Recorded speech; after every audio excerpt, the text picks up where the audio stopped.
इमरान टकराव से 2 लम्हे पहले कार से निकल गया। इस तरह वो जान बचाने में कामयाब हो गया। दूसरी बार उस पर इस वक्त गोली चलाई जब वो जनरल स्टोर से निकल रहा था, लेकिन गोली उसके कोट का उस्तर फाड़ते हुए गुजर गई। फिर एक बिल्डिंग की खिड़की से उस पर गोली चलाई गई, लेकिन उसकी बजाय एक पुलिस अफसर उसकी जद में आ गया।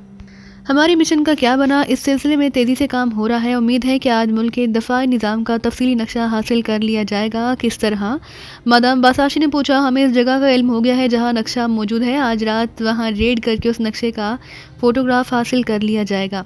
उन्हें शक नहीं पड़ना चाहिए कि इस नक्शे का फ़ोटो लिया गया है और वरना वो दफाई निज़ाम में फ़ौरन बुनियादी तब्दीलियाँ कर लेंगे और इस तरह हमारे मिशन का मकसद फ़ौत हो जाएगा। आप बेफिक्र रहें मादाम, उन्हें कभी भी इल्म नहीं हो सकेगा। इमरान के कानों में उसकी मशीन की भनक भी नहीं पड़ेगी। मादाम आप कतई बेफिक्र रहें, इमरान बुरी तरह उलझ चुका है। उसकी तसव्वुर में भी नहीं होगा कि हमारा असल मिशन क्या है। इतने में मेज़ पर पड़े हुए टेलीफोन की घंटी ज़ोर ज़ोर से बजने लगी। मादाम ने रिसीवर उठाकर कानों से लगा लिया। मादाम, मैं 01 बोल रहा हूँ। दूसरी तरफ से मर्दाना आवाज़ उभरी। यस, क्या बात है? मादाम ने हैरत से पूछा। मैं आज जनरल मैनेजर के कमरे में चाय देने गया तो मैंने उसे वहाँ उसकी आंखों की रंगत की वजह से पहचान लिया। कोई गुफ्तगू भी सुनी, कुछ अल्फाज सुनने में कामयाब हुआ हूँ। मुझे अंदर आता देखकर वो खामोश हो गए। वो अल्फाज क्या थे वो बताओ। मुझे उससे दिलचस्पी नहीं कि वो खामोश हो गए थे या बोल रहे थे। मादाम बासाशी ने इंतहाई तलख लहजे में कहा। यस मादाम, वो अल्फाज सीक्रेट डिपार्टमेंट और रेबेका के थे जो मेरे कानों में पड़े। और तुम्हें अच्छी तरह याद है कि यही अल्फाज थे? मादाम के लहजे में संजीदगी नुमाया थी। कमरे के बाहर निकलने के बाद तुमने गुफ्तगू सुनने की कोशिश की? यस मादाम, लेकिन उस वक्त प्रिटेंडर ने मुझे बुलाकर एक काम पर भेज दिया, इसलिए मैं और कुछ ना सुन सका। ओके ठीक है, तुम्हारी रिपोर्ट बहुत अहम है। मुझे खुशी हुई मादाम बासाशी की तारीफ में उसे पैकरा ने मुसरत बख्शी थी। ओके, मादाम ने मुस्कुराते हुए रिसीवर केडल पर रखा और बीटू की तरफ मुतवज्जा होगी जो इस दौरान खामोश और मोदम बैठा था। बीटू, इस रिपोर्ट से पता चलता है कि हमारा मिशन नंबर 2 भी इमरान की नज़र में आ गया है। मालूम तो ऐसा ही होता है, लेकिन मादाम एक बात मैं आज तक नहीं समझ सका कि उसमें इमरान की पोजीशन क्या है। आप उससे इतनी खौफजदा क्यों हैं? बीटू ने कदरे बौखला कर कहा। बीटू, क्या तुम होश में नहीं जो तुम्हें मेरे साथ इस किस्म की गुफ्तगू की जरूरत हुई? मादाम के लहजे में शदीद गुस्सा छलक रहा था। सॉरी मादाम, गलती हो गई, माफ़ी दे दीजिए। दरअसल मैं उस इमरान के मुतालिक सुनते सुनते तंग आ गया हूँ, इसलिए इस झंझलाहट में ये गुस्ताखी कर गया। मुझे माफ़ कर दीजिए। बीटू का लहजा इंतहाई आजिज़ाना और कदरे खौफज़दा था। नहीं, तुम मादाम बासाशी के हजूर में गुस्ताखी करने के मुल्जिम हो और तुम्हें मालूम है इस गुस्ताखी की क्या सज़ा है? मादाम बासाशी की आवाज़ ज़्यादा करहत हो गई। मालूम है मादाम, इस गुस्ताखी की सज़ा मौत है, लेकिन रहम कीजिए। खड़े हो जाओ बीटू, मादाम ने इंतहाई करहत लहजे में कहा। बीटू फुर्ती के साथ कुर्सी से उठ खड़ा हुआ, लेकिन खौफ की वजह से उसकी टांगें कांप रही थी। पहली गलती है माफ़। बीटू बेहद खौफज़दा था। शट अप, मादाम ने इसे झिड़कते हुए कहा। बीटू, तुम्हारी ये गुस्ताखी नाकाबिले माफ़ी है, लेकिन एक तो ये चूँकि तुम्हारी पहली गलती है, दूसरा तुम्हारी पिछली खिदमात को मद्देनज़र रखते हुए मैं तुम्हें नरम सज़ा देती हूँ, लेकिन आइंदा अगर इस किस्म की गुस्ताखी का तसव्वुर भी किया। मादाम ने यह फ़िक्रा मुकम्मल छोड़ दिया। बीटू के चेहरे पर मादाम के ये अल्फाज सुनकर कदरे रौनक आ गई। बीटू, सामने अलमारी से एक बड़ा चाकू निकालो। मादाम का लहजा इसी तरह रहता। बीटू ने चाकू निकालने में बेइंतहा फुर्ती दिखाई। उसे इल्म था कि अगर ज़रा सी भी देर हो गई तो हो सकता है कि सज़ा दोबारा मौत की शक्ल में तब्दील हो जाए। चाकू खोलकर अपने बाएं हाथ की छोटी उंगली का नाखून उखाड़ डालो, मादाम ने उसे सज़ा देते हुए कहा।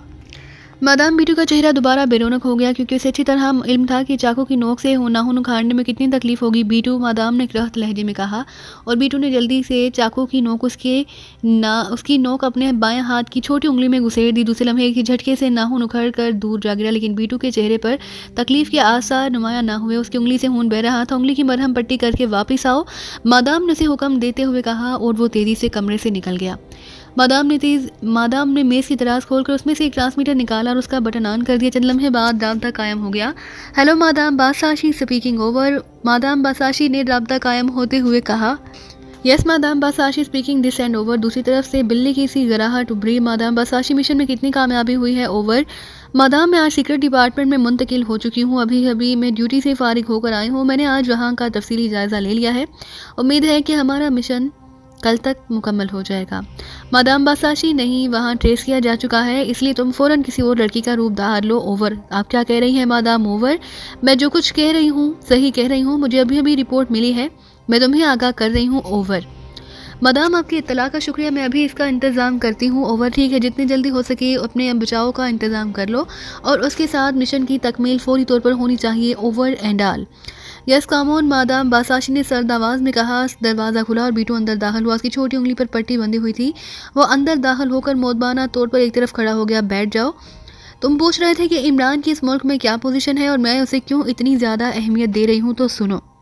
तुम्हें अच्छी तरह इल्म है कि जिस मुल्क में कोई मिशन लेकर जाती हूँ पहले वहाँ के हालात का जायज़ा लेती हूँ ताकि मिशन में जो मुमकिन रुकावटें पेश आ सकती हैं उनको दरपर्दा करने का बंदोबस्त कर सकूं। इमरान के इस मुल्क में बज़ाहिर कोई ऑफिशियल पोजीशन नहीं, लेकिन इसके बावजूद किसी भी गैर मुल्की एजेंट के लिए वो सबसे बड़ी रुकावट साबित होता है। मैं महयार कोशिश के बावजूद भी ये पता नहीं चला सकी कि बज़ाहिर एक अहमक नज़र आने वाला ये नौजवान इस मुल्क में क्या ऑफिशियल पोजीशन रखता है। बहरहाल हमारे मिशन के लिए सबसे बड़ी रुकावट यही इमरान था। चनाचे हमने उसे ख़त्म करने की भी कोशिश की, लेकिन तुम्हें इल्म है कि हमारी कोशिशों का क्या नतीजा निकला। मादाम बासाशी ने तफसीली से बीटू को बताते हुए कहा। ठीक है मादाम, मैं समझ गया, लेकिन उम्मीद है कि इमरान एक ना एक दिन हमारे हाथों ही मारा जाएगा, और अगर मारा भी ना गया तब भी हम अपने मिशन में कामयाब हो जाएंगे। बीटू ने खुशामदाना लहजे में जवाब दिया।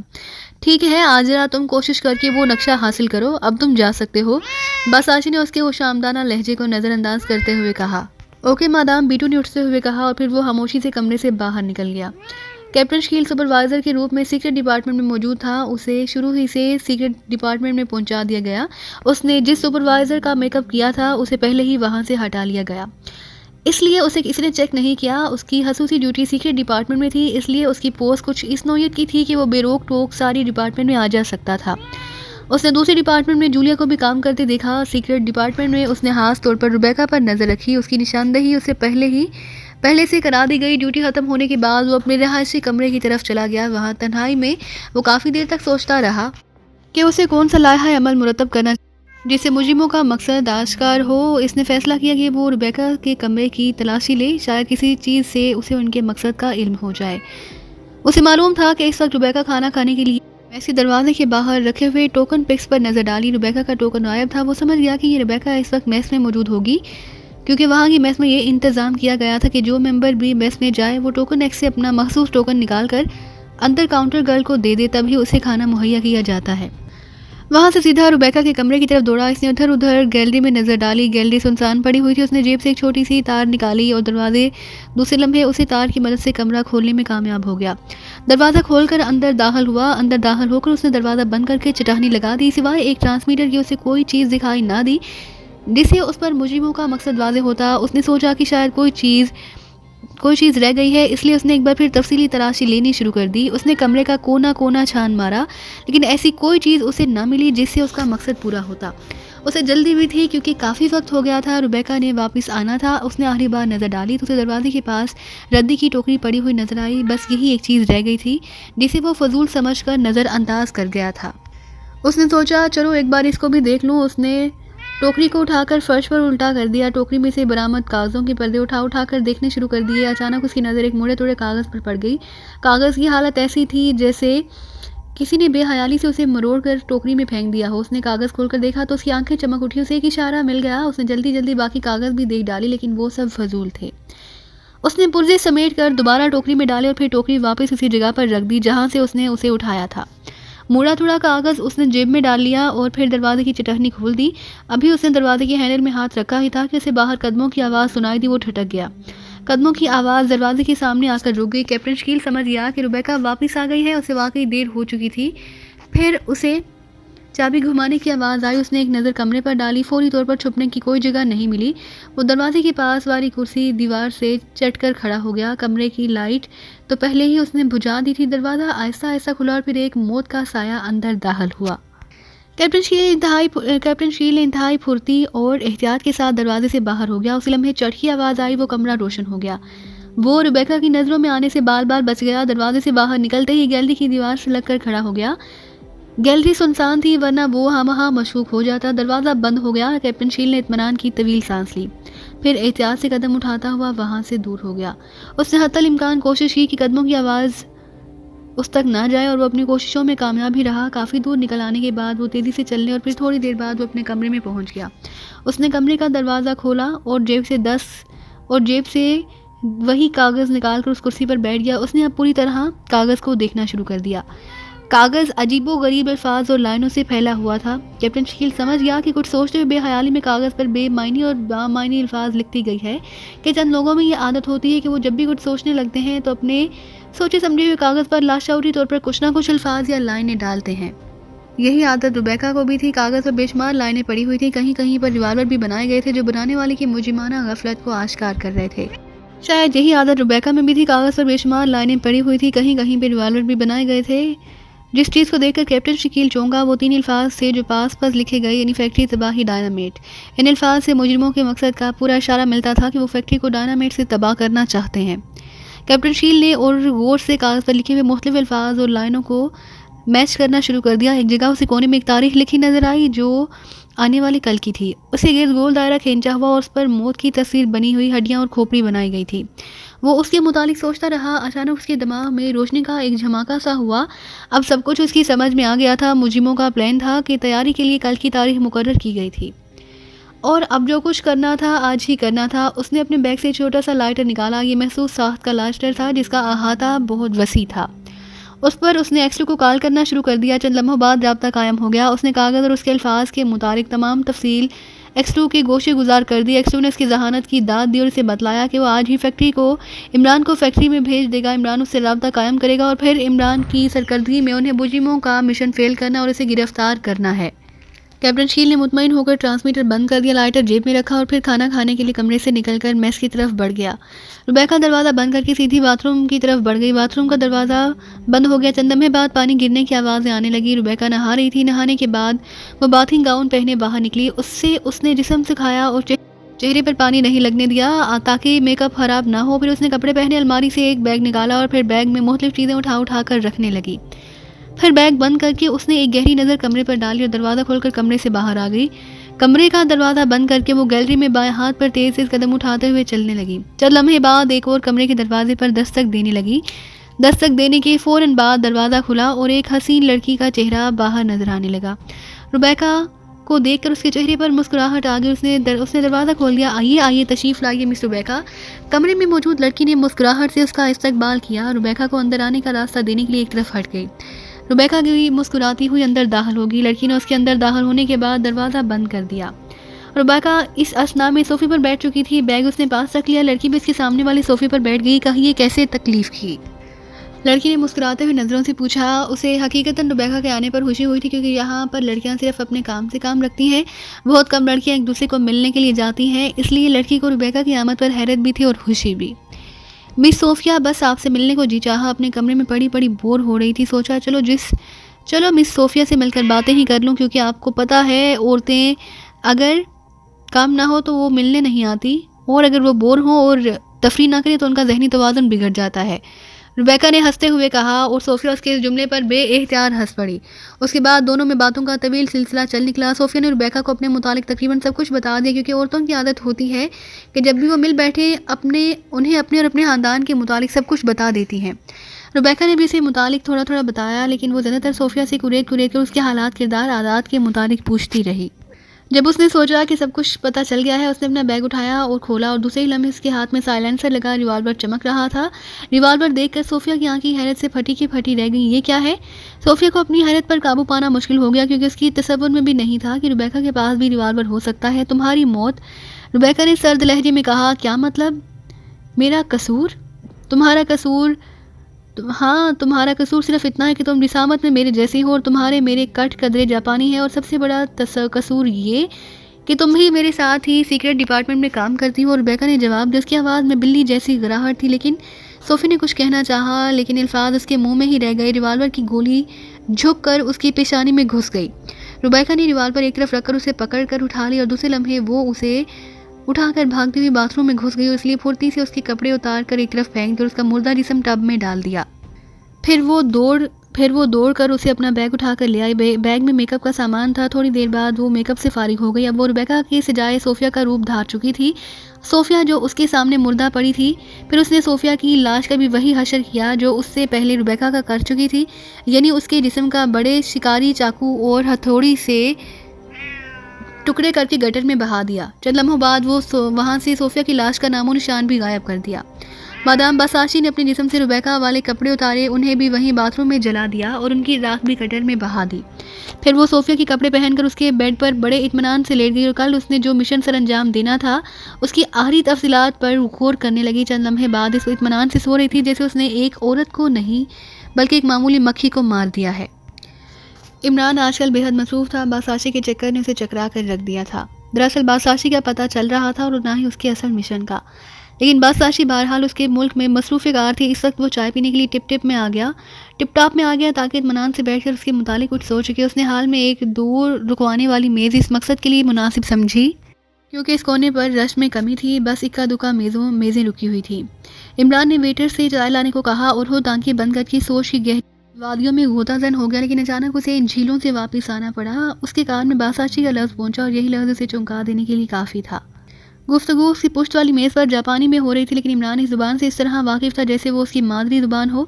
इमरान ने पीछे मुड़कर देखने की गलती ना की, बल्कि सामने स्टोन में लगे हुए ज़ेबाशी आईने में पिछली सी मेज़ पर बैठे हुए अफराद का अक्स बाहू नज़र आ रहा था। मेज़ पर दो आदमी थे, एक तो देव हैकल जिस्म का मालिक और दूसरा दुबला पतला लेकिन खतरनाक चेहरे वाला।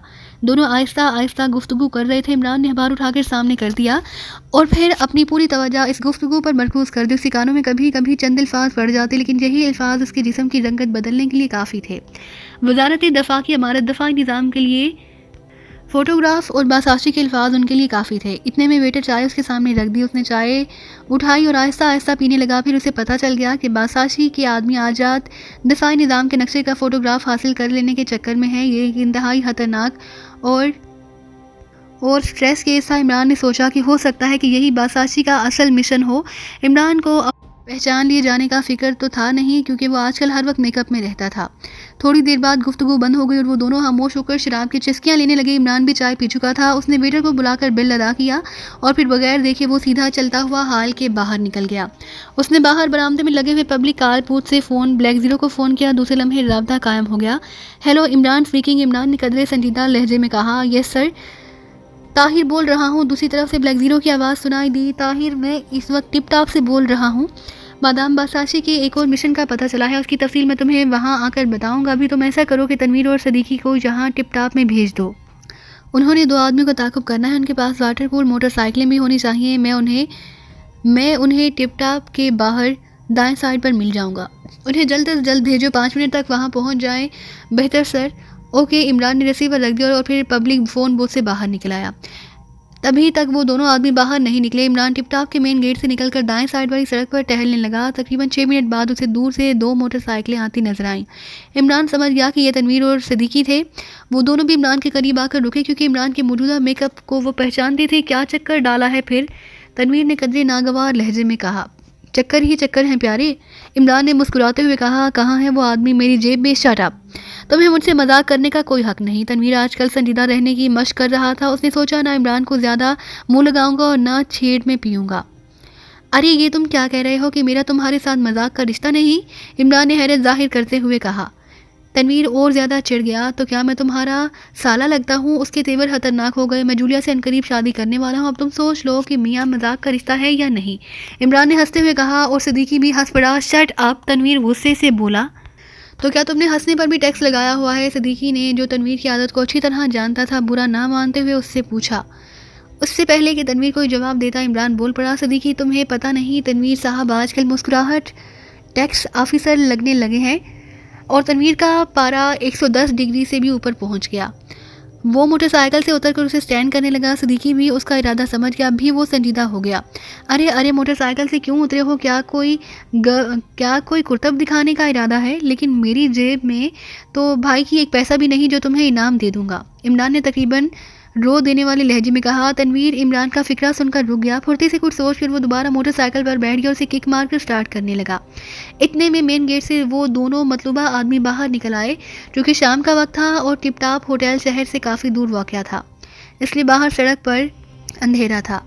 वैसे टैक्सियाँ अमूमन यहाँ मुसाफिरों को ले आने और ले जाने के लिए चक्कर लगाया करती थी। इस्तेमाल होती थी, इसलिए दोनों आदमियों को टैक्सियां जल्द ही मिल गईं और दोनों ने उनकी तरफ तवज्जो ही ना की। इमरान का इस वक्त मजाक करने का मकसद ही ये था कि उनके बाहर निकलते तक दोनों को बाहर रोके रखे, क्योंकि इमरान के दोबारा अंदर जाने से हो सकता है कि वो दोनों खटक जाते यही हैं वो दोनों जिनका तुमने ताक़ुब करना है। इमरान ने उनकी तरफ इशारा करते हुए तनवीर और सदीकी से कहा और वो दोनों लड़ाई भूल कर उनकी तरफ मुतवज्जा हो गए। वो दोनों चूंकि अलग-अलग टैक्सी में बैठे थे, इसलिए तनवीर और सदीकी अलग-अलग उनके पीछे चले गए। इमरान ने इसी खदशे के पेश नज़र 2 आदमी को बुलवाया। उनके जाने के बाद इमरान वापस टिप टॉप में चला गया। उसकी कार पार्किंग स्टैंड में खड़ी थी। इसने कार स्टार्ट की और फिर तेज़ रफ्तारी से दानिश मंजिल की तरफ चल पड़ा।